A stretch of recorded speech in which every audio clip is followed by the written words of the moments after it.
Olá, esta semana a corrida eleitoral ganhou ainda mais força com a realização dos primeiros debates na TV. Na última terça-feira, a Band reuniu 7 dos 11 candidatos à presidência da República em São Paulo. E na quinta-feira foi a vez da Band Amazonas fazer o primeiro debate com os candidatos ao governo do estado.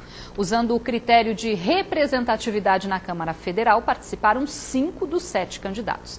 E é sobre este assunto que eu converso agora com o cientista político Carlos Santiago. Olá, muito obrigada pela sua presença aqui conosco mais uma vez. Obrigada e obrigado também à TV pelo convite.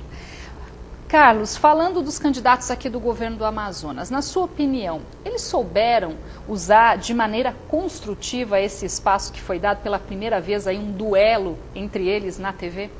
Olha, primeiramente é bom se colocar que todo debate ele tem a sua importância. Ele é importante para que o candidato escolha bem o seu administrador, neste caso. Não só administrador, mas também o parlamentar, o senador. Acho que todo debate é construtivo. Fazendo uma abordagem sobre os debates que aconteceu na TV Bandeirante, o dado interessante é que vamos analisar do ponto de vista da estratégia de cada um, né? Porque eu posso mensurar de que o candidato foi bom a partir dos meus valores, da minha mensuração sobre como eleitor, né? Mas dentro do ponto de vista da estratégia, do marketing, nós temos que analisar. Do ponto de vista das pesquisas que eles têm na mão, das estratégias de cada partido, cada um ali tinha uma missão, entendeu? Uma forma de se comunicar perante a sociedade para conseguir votos, por exemplo. Então eu acho que, no geral, todos eles deram o seu recado, no sentido positivo, no sentido de apresentar proposta e mandar mensagem e se comunicar com seu eleitor e eleitores que eles pretendem conquistar, né? Então, acho que nesse sentido foi importante. Eu vejo, por exemplo, no caso do candidato, posso analisar de um por um. Dos candidatos, você vê, por exemplo, o caso do candidato Chico Preto. Quer dizer, ele se colocou ali, estava ali no debate, numa missão de ser conhecido, dizer que é um homem preparado, uma pessoa madura, que pode ter futuro político, além de poder governar esse Estado. Acho que deu o seu recado, cumpriu a sua missão. Outro jovem candidato, Marcelo Ramos, também buscou o voto do protesto, o voto da indignação, entendeu? De um ponto de vista de buscar o voto aí da juventude, de pessoas que estão um pouco desencantadas com a política.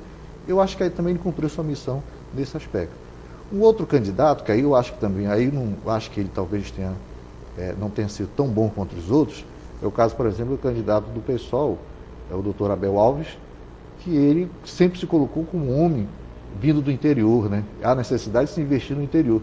E eu acho que no debate ele não foi muito claro, talvez faltou maior desenvoltura perante a Câmara, perante os outros candidatos. Uma pessoa preparada, mas a comunicação no debate não foi boa. Outro candidato, por exemplo, é o atual governador do estado, senhor José Melo, né? Ele tentou se colocar como um homem capaz de continuar as ações que o governo está promovendo, né? Ou seja, buscar e se colocar, acima de tudo, como uma pessoa humilde, né? No debate. Acho que ele deu também o seu recado. O outro candidato, o candidato Eduardo Braga, ele buscou ali se afirmar como um empreendedor, como alguém que faz as coisas, faz acontecer, faz realizar, e acima de tudo tentar mostrar de que ele é mais capaz de administrar o Estado do que o atual governador e candidato também, José Melo. Assim, o eleitor do José Melo é muito parecido, praticamente o mesmo eleitor do Eduardo Braga. Então havia uma disputa no sentido de que quem é dos dois é mais capaz de conquistar aquele eleitor no sentido de mais realizações. Então foi por isso que o embate dos dois se deu nesse campo, porque eles sabem que os seus eleitores... Uma concorrência mais acirrada. Exatamente, entre os seus eleitores. O perfil do eleitor do Zé Melo é o perfil do eleitor do Eduardo Braga, e por isso que existe ali um debate de quem é capaz de dar conta dos problemas do Estado. E, Carlos, falando agora das pesquisas mais recentes, que já indicam aí uma possibilidade de decidir essa eleição já no primeiro turno. Falta um pouco mais de um mês para o início, né, para a eleição em si.